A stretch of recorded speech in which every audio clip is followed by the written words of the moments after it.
So rather than jumping into 35 and 50 point games after not doing a battle report for over a year, figured it'd be easier to ease into them by doing some battle box best of 3 battles against the great members of the Warmachine Hordes community that we have in the Kitchener-Waterloo area now. So this is what this series is going to do. It's try to play through all the guys, and we're going to start with Wayne's Retribution of Cyrus, or Syra. There we go. So the battle box comes with the Warcaster Kalissa, and she's a 7 focus Warcaster. Chimera and Griffin Light Warjacks, or Myriadon, and the Manticore Heavy. And then we'll look at my Trollbloods. And I'm playing Madric Ironhide, which is just the P or the basic Madric. 2 Troll Impalers, which are a light war beast, and 1 Troll Axer. You would have seen these in a few of the battle reports I've done earlier. This is the box for the new ones, but I have the old metal ones. So this is Battle 1 of the best of 3. So we'll take a look at the table.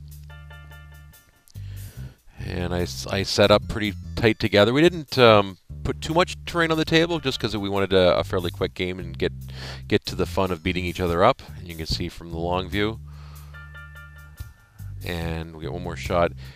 Wayne painted these. He's never painted miniature until 3 months ago, and this is what he's painted. These things look fantastic. So, Trollbloods, turn 1. So I start off by activating my Impaler, and I move him up so he's just touching the edge of the forest. I was running him, so pay the Fury. Do the same thing with the other Impaler. Going to run him up, and then pay the Fury. Move up the Axer, get him into the forest a little bit, and pay the Fury for running. Then move Madric, just a walk Madric up, and then I'm going to pay 3 Fury to cast Surefoot onto the middle Impaler, and that means that they get a defensive bonus of +2 and cannot be knocked down. They're steady. So after a quick turn 1, we'll go into the Retribution turn 1. So Wayne starts off by allocating 1 focus to each of his jacks and keeps the remaining for the Warcaster. The Chimera has a special rule called Aberration, which allows him to move 2 inches during the maintenance phase for no cost. Now he's going to activate the Griffin, and he's going to run, as well as he has Fleet. He pays a point of focus for Fleet, which allows him to get an extra 2 inches of movement, as well as Surefoot. So basically, or Pathfinder, and that allows him to run a staggering 14 inches. Now the Manticore is going to do the same thing. He's going to activate and run for 12 inches. Doesn't quite get the same as the other, but that's okay. I don't mind. And then lastly, the Chimera is going to do the same thing. He's going to spend a point of focus and run 12 inches. And the Warcaster is going to do the same thing. She's just going to run up right behind that Manticore and be right in behind the base, and that's the end of turn 1. Well, you can't complain about turn 1 taking too long in these games. So at this point, Wayne's spread his Warjacks out a little bit, where I've got mine more clumped up to make use of that Surefoot spell. And so obviously we're getting nice close personal, so it looks like some stuff will be happening in turn 2. Trollbloods, turn 2. So first thing I'm going to do is leech back the Fury from my Warbeasts, as well as pay the upkeep for Surefoot, make sure I still have that steady, as well as that +2 to defense. So the camera got a little crazy here because we haven't done this for a while. So the Impaler moves up, throws a spear at the Manticore, boosts it, needed a 7, manages to get a 15, but a crit, which winds up slamming back the Manticore, D6, or half of a D6, because it's a smaller base, a medium base against a large base, so he moves him back 3 inches, which manages to knock down both the Manticore and the Warcaster. We had to figure out the proper positioning to being moved straight back. And the damage roll we did the damage roll before the slam, so he winds up doing 3 damage to the 4. And then there's the collateral damage to the Warcaster. Now I boosted this, which I don't believe is a correct rule, so wind up doing 10 damage to the Warcaster. Now we moved up the other Impaler. Again, some sloppy camera work. Needed a 7 to hit, manages to get that. actually I need anything but boxcars. I boost this one, and based on our calculations, it took out all of its boxes. Now I've gone back and looked, and I don't think that's right, so I'm going to offer Wayne a rematch on this one. But technically, when we filmed it, we thought it was a victory for the Trollbloods. So now we'll go into best of 3 battle 2. We'll go into the table setup. So same scenario, same setup. We didn't do anything. First game took us about 12 minutes, and needless to say, we both wanted another game. So similar setups on both sides. Same table. Wayne had me go first again. We didn't re-roll. I'm not sure if that was done intentionally, but we didn't. So going to Trollbloods turn 1.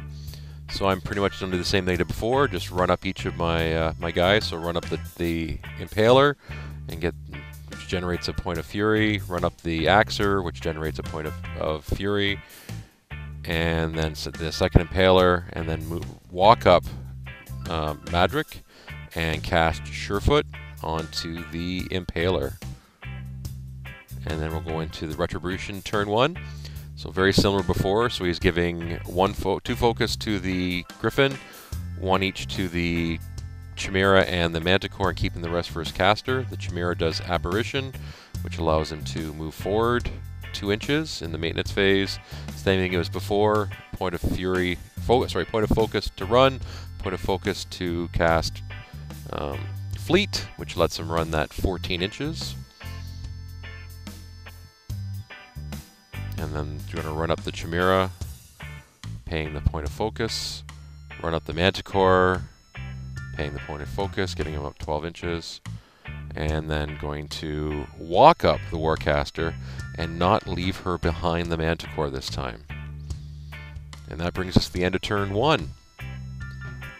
As you can see, I'm sort of grouped together a little bit, not quite as much as last time. And then this time we've got the Retribution a little bit better, closer grouped, and the Warcaster staying a little bit further back to avoid the push again, or the slam. Sorry. So Trollbloods turn 2.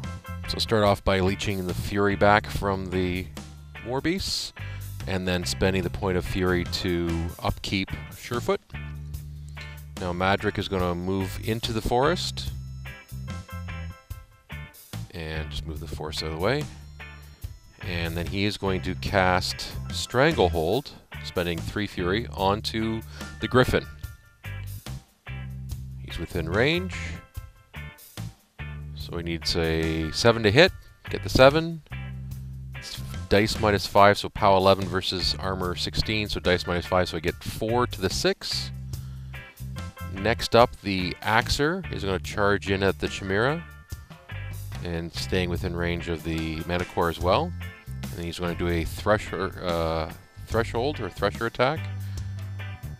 And so first against the Chimera, he needs a 6 to hit. And then it's dice -2 for the damage, so he does 8 to the 4. And then against the Manticore, he needed a 6 to hit. Oh, got a cocked dice, so I ask if I can re-roll it. I do, and I get a 6, so it's a hit. And then, so it's Power and Strength 14 versus Armor 18. I'm going to boost that.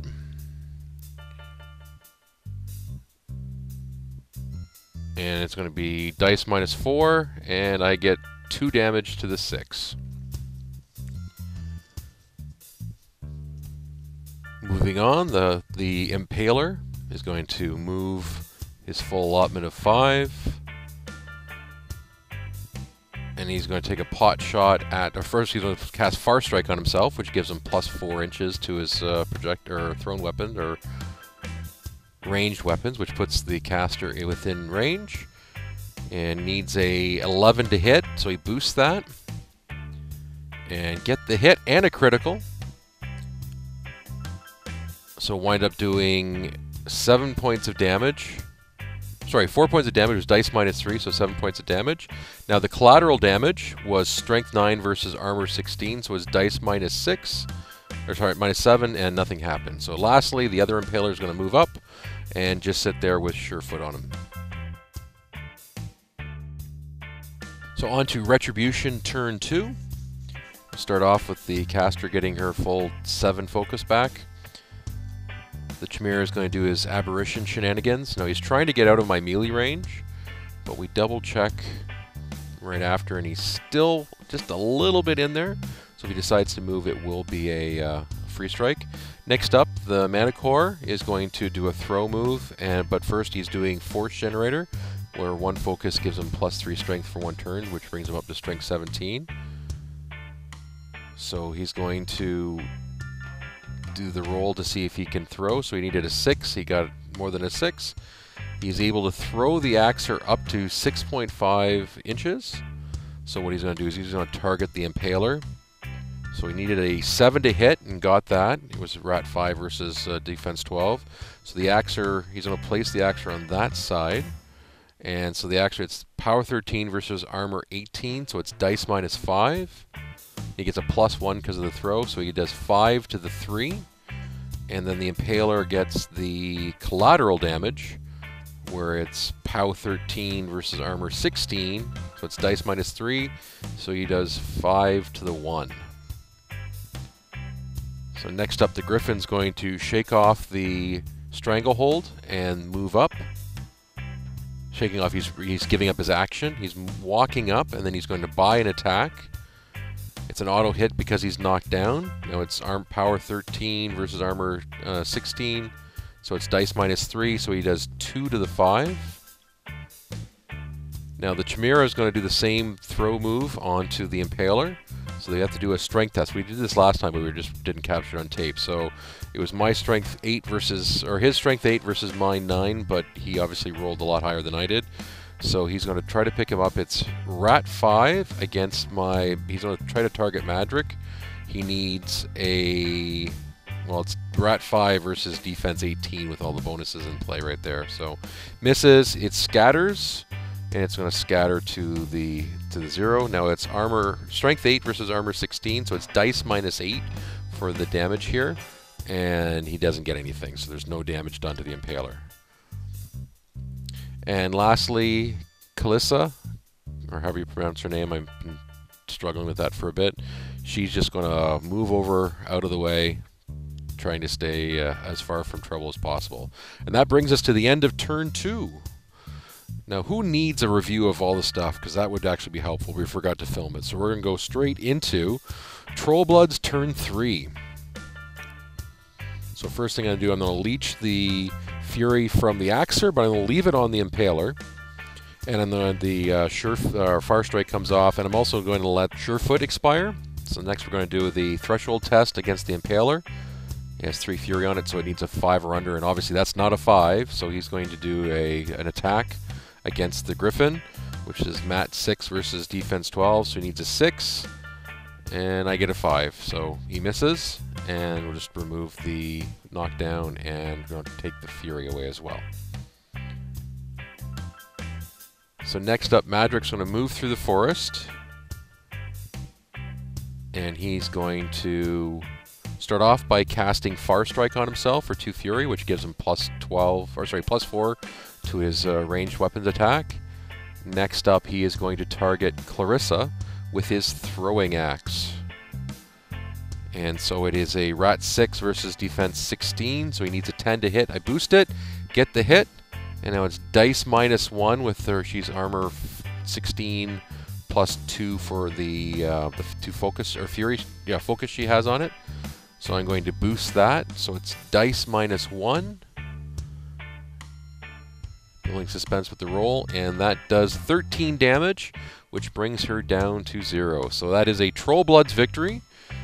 The second one, this one actually was, we did it right, so it was actually a legitimate victory. So I still owe Wayne another game to see how this ends. So, well, thank you very much for watching. This is going to be the first of an ongoing. I've talked to a number of members of our community. We started a Journeyman League this fall. We've got a number of great people in there, and hopefully we'll be able to play all of them. We're doing another Journeyman League starting this winter, or in January. So hopefully I'll get a number of games there, and as I build up my confidence in doing BatReps, we'll expand it into 35 and 50-point games. I know Wayne wants a rematch at 50 points because he doesn't like his battle box. He doesn't like the Retribution battle box. But comment below if you have any suggestions on who we should play, or what we should put together for lists if we want to expand out. Also, I'm just curious, any troll players out there, what do you think of the alternative battle box builds? The Grim Agnes with the bomber and the blitzer, or the P Doomy one with the I